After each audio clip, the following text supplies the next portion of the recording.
Olvidan las cosas, pues los niños, los adolescentes pasen allá arriba, se me estaban quedando viendo feo. Amén. Vamos a la presencia del Señor. Bendito Padre Celestial, venimos delante de tu presencia, Señor, a darte gracias. Venimos, Señor, a adorarte. Venimos a ponernos delante de tus pies, Señor, para que tú nos bendigas. Tu palabra, Señor, inspirada, santa, bendita, Señor, es nuestro alimento espiritual y deseamos gozarnos con ella, Señor. Bendícenos, Padre, en esta mañana con tu palabra y ayúdanos, Señor, como decíamos en la mañana, a no ser oidores olvidadizos, sino que podamos practicar, Señor, tu palabra todos los días en nuestras vidas y que te demos la honra y la gloria, Señor, con nuestras vidas. Bendícenos, Padre, te lo pido en el nombre de Jesús. Amén. Bueno, nosotros seguimos en 1 Corintios. Casi estoy terminando 1 Corintios 8. Todavía vamos a leer un versículo del 8. Muchos leen 1 Corintios 8, después leen el 10 y después leen el 9, porque parece que el 9 es como que Pablo se interrumpe en su discurso, introduce un nuevo tema y después regresa en el capítulo 10. Pero yo pienso que no, más bien Pablo le está dando un ejemplo en el capítulo 9. Y le he puesto yo el derecho o la libertad. En otras palabras, ¿usted a qué tiene derecho y cuál es la libertad que usted tiene? ¿Qué es más importante, sus derechos o su libertad? Parece lo mismo, pero no es igual. 1 Corintios, acompáñenme a 1 Corintios, capítulo 8. Se le borró un número ahí, oiga usted. Vamos a leer el versículo 13 de capítulo 8. Y nos vamos a seguir en el capítulo 9 hasta el versículo 15. Amén. Dice así: por lo cual, si la comida le es a mi hermano ocasión de caer, no comeré carne jamás, para no poner tropiezo a mi hermano. ¿No soy yo apóstol? ¿No soy libre? ¿No he visto a Jesús el Señor nuestro? ¿No sois vosotros mi obra en el Señor? Si para otros no soy apóstol, para vosotros ciertamente lo soy, porque el sello de mi apostolado sois vosotros en el Señor. Contra los que me acusan, esta es mi defensa. ¿Acaso no tenemos derecho de comer y beber? ¿No tenemos derecho de traer con nosotros una hermana por mujer, como también los otros apóstoles y los hermanos del Señor y Cefas? ¿O solo yo y Bernabé no tenemos derecho de no trabajar? ¿Quién fue jamás soldado a sus propias expensas? ¿Quién planta viña y no come de su fruto? ¿O quién apacienta el rebaño y no toma de la leche del rebaño? ¿Digo esto solo como hombre? ¿No dice esto también la ley? Porque en la ley de Moisés está escrito: no pondrás bozal al buey que trilla. ¿Tiene Dios cuidado de los bueyes? ¿O lo dice enteramente por nosotros? Pues por nosotros escribió, porque con esperanza debe arar el que ara, y el que trilla con esperanza de recibir del fruto. Si nosotros sembramos entre vosotros lo espiritual, ¿es gran cosa si segaremos de vosotros lo material? Si otros participan de este derecho sobre vosotros, ¿cuánto más nosotros? Pero no hemos usado de este derecho, sino que lo soportamos todo por no poner ningún obstáculo al evangelio de Cristo. ¿No sabéis que los que trabajan en las cosas sagradas comen del templo? ¿Y los que sirven al altar del altar participan? Así también ordenó el Señor a los que anuncian el evangelio que vivan del evangelio. Pero yo de nada de esto me he aprovechado, ni tampoco he escrito esto para que se haga así conmigo, porque prefiero morir antes que nadie desvanezca esta mi gloria. Está muy interesante el discurso que está haciendo Pablo, porque habla de sus derechos como apóstol y al mismo tiempo dice que no ha ejercido sus derechos. Muy interesante. Yo le puse aquí predicando con el ejemplo. ¿Cómo nosotros predicamos el evangelio? ¿Cómo nosotros vivimos el evangelio? Y dije yo, con el ejemplo. El doctor Charlie Bean, que ya hemos estudiado bastante de sus materiales, el doctor Charlie Bean tiene una suscripción trimestral, si usted quiere ir, se llama Apuntes de Gracia. Cada 3 meses él publica un nuevo material. El sitio en internet es gracelife.org y está en español. A mí me toca traducirlo cada 3 meses, así que le aseguro que está en español porque yo hago la traducción, no hay falla. Así que ahí lo va a encontrar. Ya tiene 85 publicaciones, cada 3 meses saca otra nueva, así que si lo quiere usted estudiar puede encontrarlo. Otra vez el website es gracelife.org, va al menú Resources y encuentra las gracias de nota en español. Yo le puse apuntes de nota. Pero le voy a leer la introducción de la nota de gracia número 19, que él le tituló ¿Y qué tal el cristiano que no vive como cristiano? ¿Qué tal el cristiano que vive como lo que sea menos como cristiano? Le voy a leer 3 ejemplos de la introducción que pone él. Él habla de un tal Mark, que es esposo de Lisa. Este Mark no muestra ninguna evidencia de ser cristiano. Mark le dijo a Lisa que él pasó al frente en una iglesia y se bautizó cuando era joven. Inclusive él fue llamado a predicar una vez. Inclusive él era maestro de escuela dominical, pero ahora él no tiene ningún interés en la iglesia o en las cosas espirituales. Lisa está verdaderamente molesta porque Mark sigue diciendo que es cristiano, cuando él no tiene ningún interés por las cosas espirituales. Ella no sabe si es salvo o no es salvo. Aquí mi pregunta es, ¿qué pensarán los amigos de Mark? ¿Qué pensarán los hermanos de la iglesia acerca de Mark? Ejemplo número 2. Jessica, la hija de Rob y Donna, de 17 años, está teniendo problemas de disciplina en la casa y en la escuela. Ellos sabían que parte del problema eran unos malos amigos que tomaban alcohol y usaban drogas.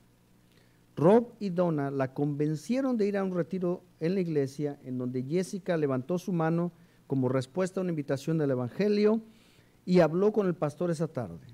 Rob y Donna se pusieron muy contentos porque parecía que sus oraciones habían sido contestadas finalmente. Inclusive Jessica se involucró con el grupo de jóvenes y fue a uno de sus viajes misioneros a México, pero todo esto duró menos de un año. Jessica empezó a ver a sus viejos amigos otra vez y después tuvo que entrar a un centro de rehabilitación por adicción a la heroína. Rob y Donna estaban tan seguros de que ella era salva, pero ahora están confundidos. No saben si fue salva o no fue salva. La pregunta es la misma. ¿Qué pensarán los amigos de Jessica? ¿Qué pensarán los hermanos de la iglesia? Ejemplo número 3. Jim tiene como vecinos a Craig y Carla, son los vecinos. Ellos son cristianos supuestamente. Y Jim les dijo que él no era cristiano. Así que ellos lo llevaron a la iglesia una vez y después le dijeron que necesitaba hacerse cristiano creyendo en Jesucristo. Pero Jim, después de ver las vidas de Craig y Carla, concluyó que él no tenía nada que ganar al hacerse cristiano. Él miró a Craig y a Carla llevando a sus hijos a la iglesia cada otro domingo, dejarlos en la iglesia y regresarse. Ellos no se quedaban en la iglesia, raramente se quedaban. Él sabía que Craig engañó a Carla el año pasado con otra muchacha. Él sabe que ella comete fraude en su trabajo, incrementando los gastos que le pagan a ella. Dice él, parece que Craig ama más a la cerveza y al fútbol que a su esposa y a sus hijos. Y la gritería en casa no hace otra cosa que comprobarlo.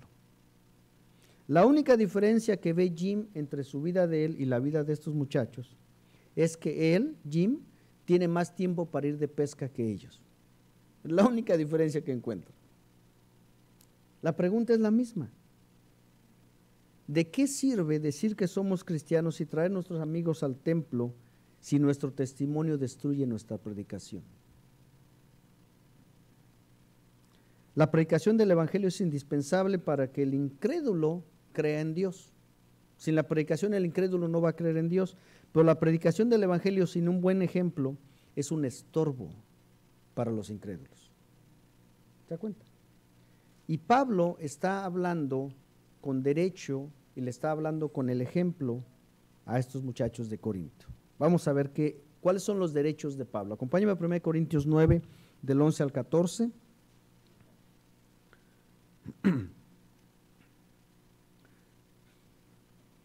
Dice, del 11 al 14, dice, si nosotros sembramos entre vosotros lo espiritual, ¿es gran cosa si segamos de vosotros lo material? Si otros participan de este derecho sobre vosotros, ¿cuánto más nosotros? Pero no hemos usado de este derecho, sino que lo soportamos todo por no poner ningún obstáculo al Evangelio de Cristo. ¿No sabéis que los que trabajan en las cosas sagradas comen del templo y los que sirven al altar del altar participan? Así también ordenó el Señor a los que anuncian el Evangelio que vivan del Evangelio. Así que Pablo está diciendo, mi derecho como obrero, como apóstol, es que usted me mantenga. Básicamente es lo que está diciendo Pablo, ¿no es cierto? Él les habla, después de decirles en el capítulo 8 que tengan cuidado de cómo usan su libertad, de cómo toman decisiones, de cómo viven como cristianos.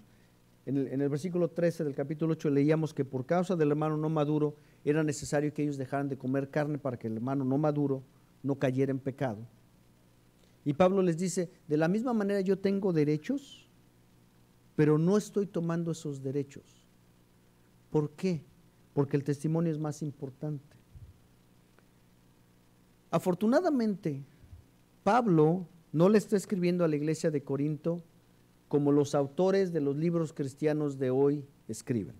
Afortunadamente, Pablo no es como los autores de los libros de hoy, o como los líderes de algunas organizaciones religiosas, que lo único que buscan es su cosa personal. Tenemos autores, líderes religiosos que nos dan unas fórmulas para el crecimiento espiritual, comentarios bíblicos que suenan maravillosos, recetas para el éxito cristiano, pero todo eso es imposible y ni ellos mismos lo viven. Nada más escriben para sacar dinero. Pablo afortunadamente no está escribiendo así. Pablo les dice que él tiene derecho a recibir una compensación económica por sus servicios como apóstol de Jesucristo, como apóstol de la iglesia de Corinto, y hace referencias a las enseñanzas del Antiguo Testamento y a las mismas enseñanzas de Jesús. Él tiene derecho. Vea lo que dice Lucas 10 del 1 al 8.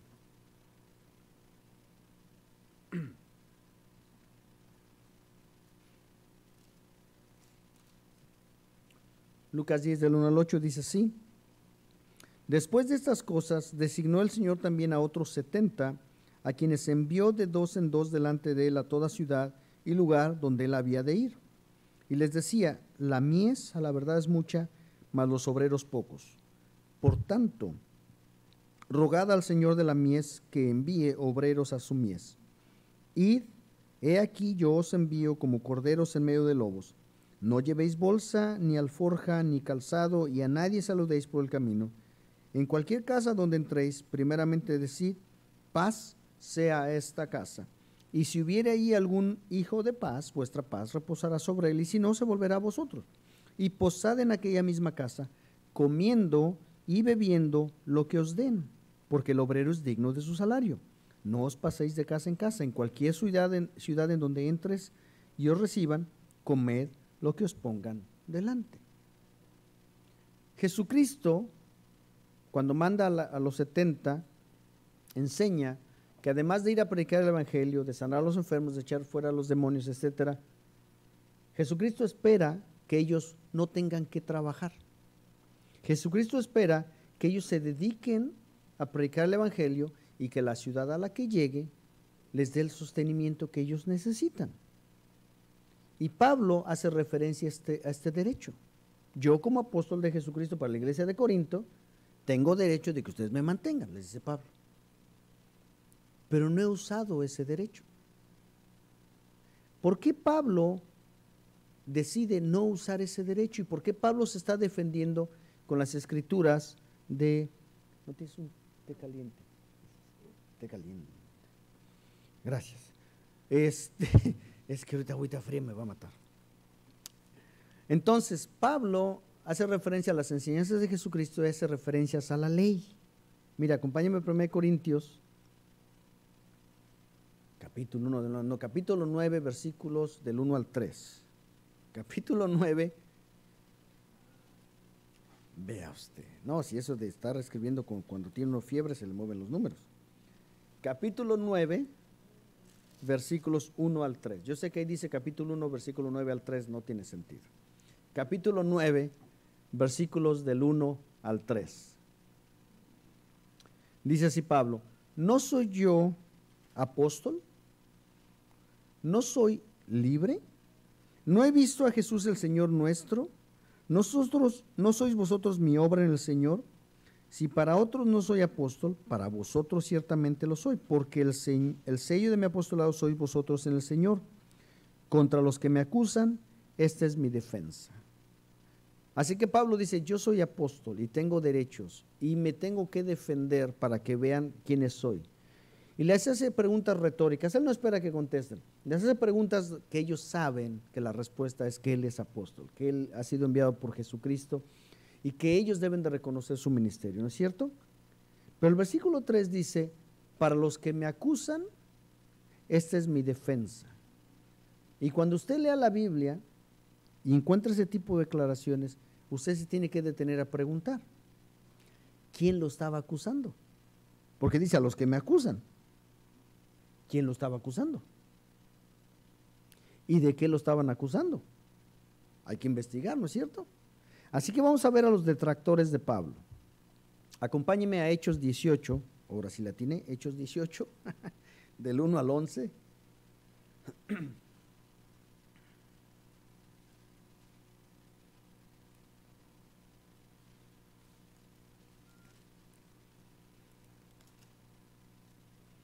Dice así, Hechos 18 del 1 al 11, dice, después de estas cosas, Pablo salió de Atenas y se fue a Corinto, y halló a un judío llamado Aquila, natural de Pronto, recién venido de Italia, con Priscila su mujer, por cuanto Claudio había mandado que todos los judíos saliesen de Roma, y fue a ellos. Y como era del mismo oficio, se quedó con ellos y trabajaban juntos, pues el oficio de ellos era hacer tiendas. ¿Se da cuenta que Pablo, muchas gracias, se da cuenta que Pablo no fue a pedir ofrenda a la iglesia?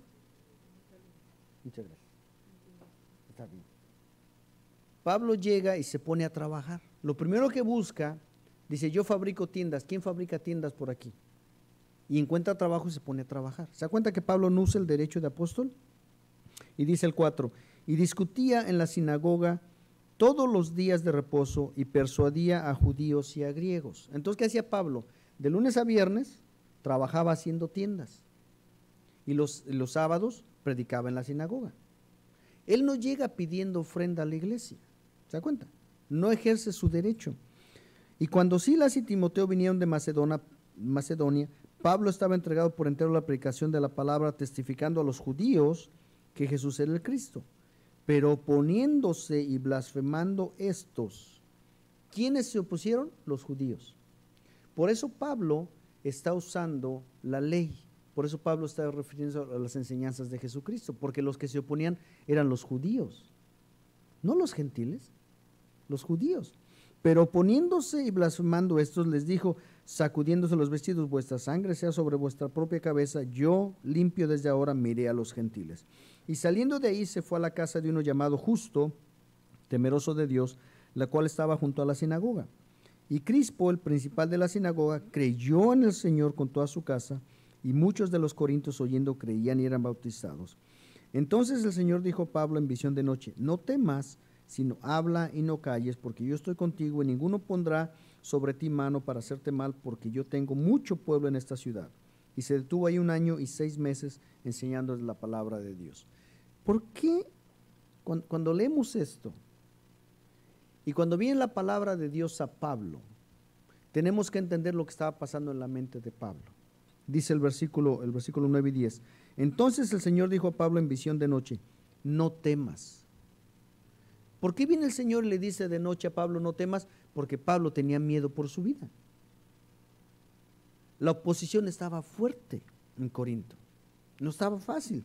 No temas, sino habla y calla, porque yo estoy contigo y ninguno pondrá sobre ti mano para hacerte mal.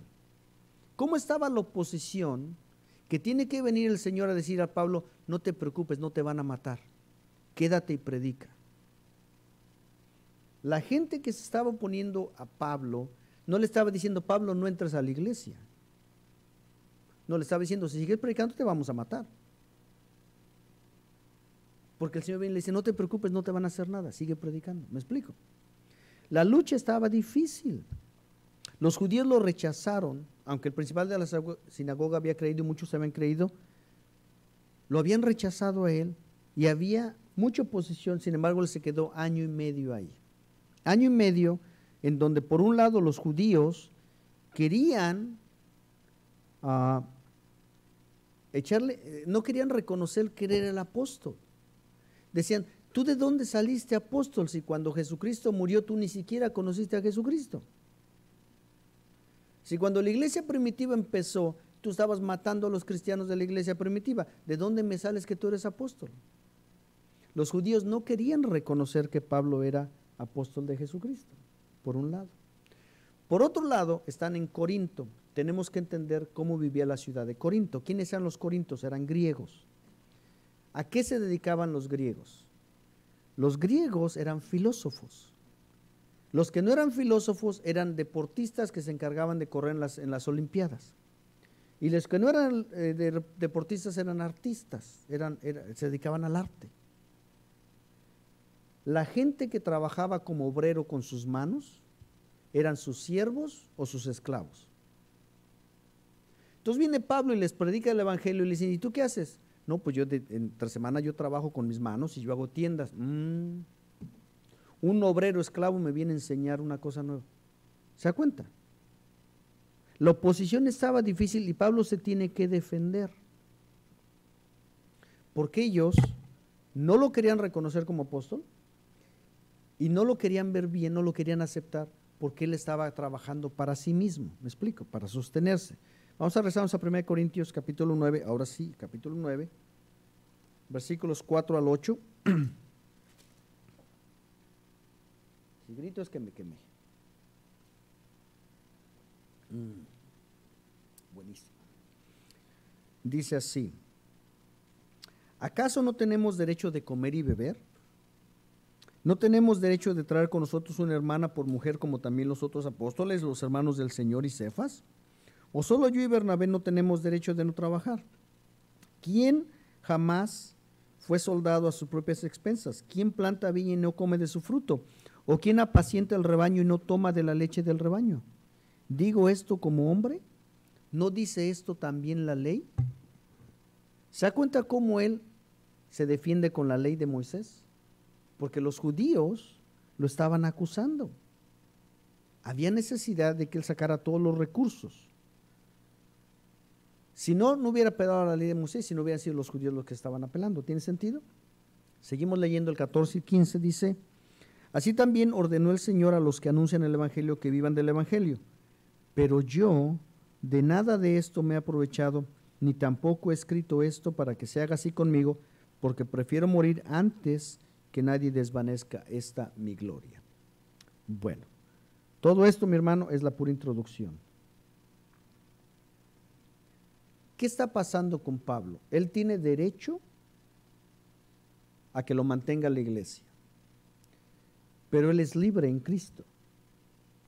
Como libre en Cristo, él prefiere no pedir ofrenda para no estorbar la predicación del evangelio. ¿Se da cuenta? Nosotros como cristianos, ¿cómo damos ejemplo de que somos cristianos?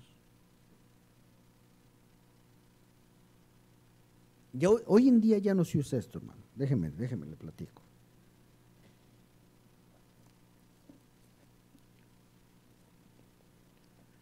Hoy en día ya no se usa andar con la Biblia bajo el brazo. Ya nadie anda así. Oiga, ¿no trajo Biblia? Así como no, aquí está mi Biblia en mi celular. Eso no cuenta, oiga. ¿Cómo damos testimonio de que somos cristianos? El domingo no voy a ningún lado, nomás a la iglesia. ¿Y los demás días? No, los demás días no son domingo, voy a donde se me pegue la gana. ¿Cómo damos testimonio de que somos cristianos? En el trabajo.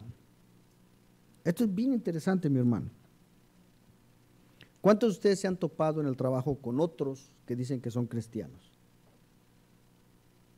Y cuando empiezan a platicar con ellos, dicen, ay, pues yo creo que este no es. ¿No? Lo peor es cuando usted está en el trabajo y dice que usted es cristiano, está evangelizando, está invitando a la gente a que venga al templo. Y en cuanto hay un problema, Usted es el primero que se está quejando, usted es el primero que está alborotando a la gente, usted es el primero que está dando mal testimonio. ¿Cómo apoyamos nuestro testimonio con nuestro ejemplo? ¿Me explico? Ahí donde estamos, vamos a regresarnos al capítulo 8. Vamos a leer el 9 y 10 y después vamos a comparar capítulo 9, versículos 18 y 19. Entonces, 1 de Corintios capítulo 8, 9 y 10 dice así: pero mirad que esta libertad vuestra no venga a ser tropezadero para los débiles, porque si alguno te ve a ti, que tienes conocimiento, sentado a la mesa en un lugar de ídolos, la conciencia de aquel que es débil no será estimulada a comer de lo sacrificado a los ídolos. ¿Se da cuenta? Que nuestra libertad, nuestro conocimiento como cristianos no nos lleve a tomar libertades que no nos conviene. Y vea cómo dice Pablo en el 18 y 19 del capítulo 9, dice: ¿cuál pues es mi galardón? Que predicando el evangelio, presente gratuitamente el evangelio de Cristo, para no abusar de mi derecho en el evangelio. Por lo cual, siendo libre de todos, me he hecho siervo de todos para ganar a mayor número. ¿Se da cuenta el contraste? Unos usan su libertad para hacer cosas que no convienen. Y Pablo usa su libertad para rechazar sus derechos que tiene como apóstol con tal de que más vengan al evangelio. ¿Me explico? Estamos en el trabajo. Hicimos puerquito aquí en la iglesia y sobró, y usted se llevó un buen pedazo de puerco al trabajo para el lonche. Y se sienta a la mesa y el que está sentado enfrente de usted es uno de los séptimos días del adventista, de los séptimos días que no comen puerco. ¿Usted qué hace? ¿Tú por qué no sabes de la Biblia? Mira qué sabroso está este puerquito, si usted se chupa los dedos enfrente de él. ¿Qué dice Pablo? Yo rechazo a mi libertad y a mis derechos con tal de que mi hermano que está enfrente de mí no sea afectado. ¿Me explico? ¿Cómo hacemos nosotros? Pablo les exhorta a que tengan cuidado para no abusar de la libertad que tenemos en Cristo, y al mismo tiempo le dice que él, aunque tiene la misma libertad en Cristo, ha utilizado esta libertad para tomar decisiones de no recibir compensación monetaria con fin de no estropear el evangelio. ¿Me explico? ¿Cómo usamos nuestra libertad en Cristo para no estropear el evangelio? Cuando va en contra de nosotros. Esa es la parte en la que Pablo se diferencia de muchos líderes cristianos. La gran mayoría de los líderes cristianos, con todo respeto, ¿qué está buscando? Porque la ofrenda de la iglesia le alcance para un jet privado, ¿no? ¿Qué están buscando los líderes religiosos de hoy en día? ¿Que el evangelio no sea estropeado o que su cuenta de banco no se estropee? ¿Me explico? Usted y yo, ¿qué estamos buscando cuando predicamos el evangelio? ¿Estamos buscando que ellos conozcan que nosotros conocemos del evangelio? ¿O estamos buscando que ellos conozcan a Cristo? Que conozcan a Cristo. ¿Por medio de quién? De mi ejemplo. Él no les pide a los de Corinto que hagan algo que él no está haciendo. Él no dice que dejen de hacer algo mientras él lo sigue haciendo. ¿Me explico? Los papás viendo televisión en casa. ¿Ah? El niño está sentado al lado en el sofá con usted mirando la tele. Y de repente sale una escena de esas que dice uno: "Ey, el niño no tiene que ver esas escenas, ¿va?" Y le tapa los ojos al niño. Tú no puedes ver. Pero yo sí. Pablo no les pide que dejen de hacer algo que él sigue haciendo. Él está predicando con el ejemplo aún antes de que se dé el problema. Acompáñeme a Gálatas 2, del 11 al 14. Muchos de nosotros somos así. Llega el pastor a visitarlo. ¿Quién? El pastor. Espéreme, déjele, apago la tele. Gálatas 2 del 11 al 14 dice: pero cuando Pedro vino a Antioquía, le resistí cara a cara porque era de condenar. Pues antes que viniesen algunos de parte de Jacobo, comía con los gentiles. Pero después que vinieron, se retraía y se apartaba porque tenía miedo de los de la circuncisión. Y en su simulación participaban también los otros judíos, de tal manera que aún Bernabé fue también arrastrado por la hipocresía de ellos. Pero cuando vi que no andaban rectamente conforme a la verdad del evangelio, dije a Pedro delante de todos: si tú siendo judío vives como los gentiles y no como judío, ¿por qué obligas a los gentiles a judaizar? ¿Se da cuenta? Muchos queremos vivir un evangelio que se mira bonito, que se oye bonito, pero que el ejemplo no se encuentra. No sé cuántos de ustedes se atrevería a hacer esto. Si ahorita entrara por esa puerta el mismo Pedro, ¿okay?, el que caminó con Jesucristo, el que anduvo en el mar, si entrara por esa puerta, ¿cuántos de ustedes se atrevería a decirle hipócrita a Pedro? Fue lo que Pablo le dijo.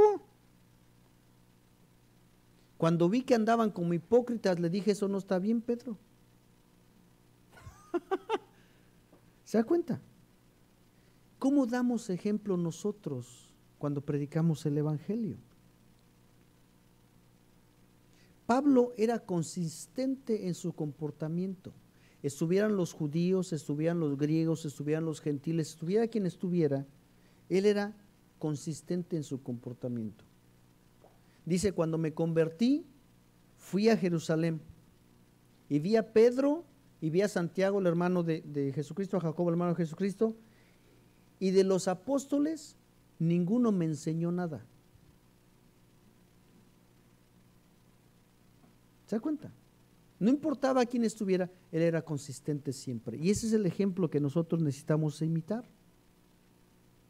No importa en dónde usted se encuentre ni con quién se encuentre usted, su comportamiento debe ser de la misma manera. Hermano pastor, entonces usted me está diciendo que está bien que digamos groserías en la iglesia. No, mi hermano, es todo lo contrario, que allá afuera se comporte como se comporta acá, no que acá se comporte como se comporta allá. Es al revés la cosa, ¿me explico? Hebreos 12, del 1 al 2.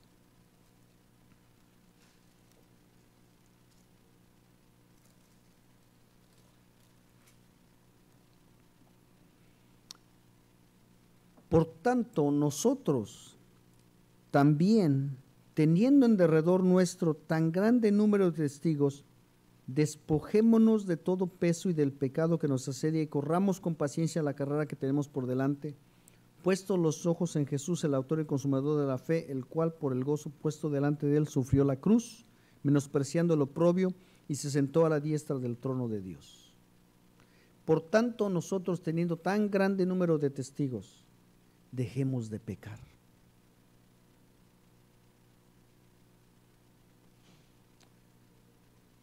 Pastor, ¿me está usando usted este versículo fuera de contexto? Porque este se refiere al capítulo 11 que habla de los héroes de la fe.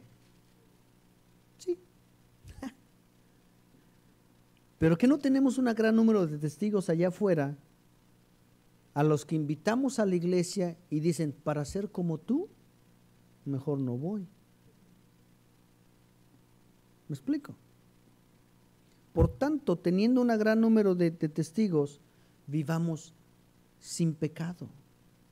Basta el tiempo pasado, dijo Pablo, para todas las cosas que querían hacer. Ya no vivan como los de afuera. La recomendación es que dejemos la vida pecaminosa, que dejemos de tomar decisiones que comprometen nuestro testimonio cristiano delante de los demás, que nuestro comportamiento no esté determinado por el lugar o por las personas con las que estamos, sino que nuestro comportamiento esté determinado por la presencia del Espíritu Santo en nosotros, que nos guía a toda verdad en todo momento. ¿Me explico? Gálatas 5:1, después 5:9, después 5:13 y 14, para no leer los 14 versículos. Ahora que al ratito usted se puede sentar y leer todo el capítulo, pues estaría bueno. Gálatas 5:1 dice: estad pues firmes en la libertad con que Cristo nos hizo libres, y no estéis otra vez sujetos al yugo de esclavitud. ¿De qué? Del pecado. Y dice el 9: un poco de levadura leuda toda la masa. Cuando dejamos que entre un poquito de pecado en nuestra vida, todo se va a contaminar. Y dice el 13 y 14: porque vosotros, hermanos, a libertad fuisteis llamados, solamente que no uséis la libertad como ocasión para la carne, sino servíos por amor los unos a los otros, porque toda la ley en esta sola palabra se cumple: amarás a tu prójimo como a ti mismo. ¿Se da cuenta? ¿Para qué voy a usar yo la libertad que tengo en Cristo? Para la edificación de la iglesia en amor. ¿Se da cuenta? No para mi propia satisfacción, no para mi beneficio. Que nuestra libertad en Cristo nos lleve a la mutua edificación en el amor del Señor. Amén. Pablo estuvo 1 año y medio en Corinto, trabajando en la predicación del evangelio, tanto a judíos como a griegos, a gentiles, todos los que vivían ahí, por 1 año y medio, en persecución. Lo estaban persiguiendo, lo estaban haciendo menos, no le aceptaban su ministerio. Pero él no llegó buscando dinero, ni llegó imponiendo sus derechos como apóstol de Jesucristo, ni tampoco quiso ser carga para la iglesia. Su objetivo era simple: predicar el evangelio a todos los que estuvieran en Corinto. Ese era su objetivo. ¿Cuál es su objetivo de usted, mi hermano? Predicar el evangelio a todos los que le conozcan. Ese debe ser el objetivo de nuestra vida. Para lograr su objetivo, él necesitaba dinero para solventar sus gastos y los gastos de los que andaban con él. Hace falta el dinero, mi hermano. Nosotros queremos traer al hermano Aarón de la Borda el próximo año. Qué bendición que va a venir, hermano. Sí, pero hace falta dinero, mi hermano. Para todo hace falta dinero, ¿no?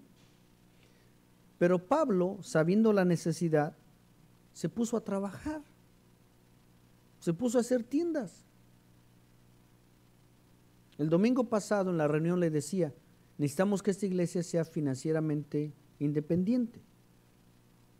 Si usted tiene dudas de qué eso qué significa, que cada semana colectemos más o menos $1,200, con eso salimos los gastos. Oiga, ¿y el salario del pastor? Pues yo me pongo a trabajar, mi hermano, nadie le hace. ¿Me explico? Porque el objetivo no es que usted me mantenga a mí, el objetivo es que se predique la palabra. ¿Me explico? Ahora, si trae doble de gente, pues ya, ¿verdad? Ya cambia la cosa. No es que Pablo mismo pensara que no tenía derecho a un salario, porque él se defiende, dice: yo tengo derecho a un salario. Ni tampoco que él tuviera duda acerca de su apostolado. Él nunca dudó, él siempre se presentó apóstol de Jesucristo, por misericordia de Jesucristo, por gracia de Jesucristo, apóstol de Cristo. Siempre, nunca tuvo duda. Él está muy seguro de quién es en Cristo y al mismo tiempo sabe sus derechos como siervo de Dios. Él estaba correcto al decirle a la iglesia que la iglesia tenía que suplir sus necesidades. Él estaba correcto. Sin embargo, él decidió utilizar su libertad en Cristo para exhortar a los hermanos a que no buscaran su propio beneficio, y lo hizo con el ejemplo, no buscando su propio beneficio él mismo. ¿Tiene sentido? Y Pablo hace una declaración que no sé cuántos de nosotros pudiera hacer esta declaración hoy, pero es una declaración importantísima. Pablo en 1 Corintios 11:1 dice: sed imitadores de mí, así como yo de Cristo. ¿Cuántos de nosotros podemos hacer esa declaración? No sé, mi hermano. Pero esta declaración no es una frase bonita y vacía como lo que a veces hacemos los cristianos. Vienen a ver al pastor: pastor, tengo hartos problemas, ore por mí, pastor. Hermano, busque a Cristo. Una frase vacía que no tiene ningún sentido si no practicamos el ejemplo. Muchos cristianos hacemos frases bonitas, pero vacías. ¿Por qué? Porque no hay ejemplo. Los cristianos hacemos declaraciones que con nuestros hechos se echan a perder. Es cierto que la palabra de Dios nos dice que las personas no van a creer en Cristo a menos que se les predique la palabra de Dios. Es indispensable que se les predique la palabra de Dios para que ellos crean. Sin embargo, el testimonio del creyente se escucha más fuerte que la predicación del creyente. ¿Tiene sentido? Lo que usted hace más ruido que lo que usted dice. El testimonio se oye más fuerte que la predicación. Una predicación del evangelio que no está respaldada por el ejemplo diario y rutinario del cristiano. Voy a repetir esa frase otra vez. Una predicación del evangelio que no está respaldada por el ejemplo diario y rutinario. La rutina del cristiano es importante, mi hermano. Yo espero que aquí todos tengamos una rutina de limpieza diaria. Que todos se bañen diario. Que todos se laven los dientes diario. Que todos laven su ropa de vez en cuando, ¿no? Que se peinen diario, así, bonito. ¿Por qué? Porque es la rutina. Es rutinario, usted se levanta y ya no piensa, hay que asearse, ¿no es cierto? El ejemplo del cristiano debe ser rutinario. Que usted ya no piense y usted está dando ejemplo de ser cristiano porque es su rutina. Que cuando lo vayan a buscar, ¿y qué estaba haciendo? Leyendo la Biblia. Porque novedad siempre lo encontramos leyendo la Biblia. ¿Me explico? Rutinario. Una predicación del evangelio que no está respaldada por el ejemplo diario y rutinario del creyente es una predicación vacía, sin efecto, que no produce ningún cambio en las personas. Usted y yo necesitamos dar ejemplo diario. La predicación del evangelio es indispensable para que el incrédulo crea en Dios. Sin embargo, la predicación del evangelio sin un buen ejemplo es un estorbo para los incrédulos. En otras palabras, hermanos, si usted no da buen ejemplo, no predique el evangelio. Si usted no da buen ejemplo, no diga que es cristiano. Y si le preguntan a qué iglesia va, pues apréndase otros nombres de otras iglesias.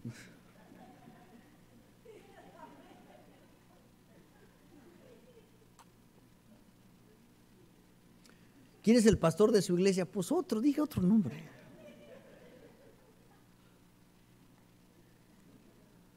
Veamos pues cómo vivimos para que nuestra predicación no tenga estorbo. Amén. Vamos a la presencia del Señor. Padre Santo, venimos ante ti nuevamente, Señor. Padre, qué hermosa es la exhortación, Señor, cuando viene de un hermano, de una hermana, que tiene un ejemplo diario.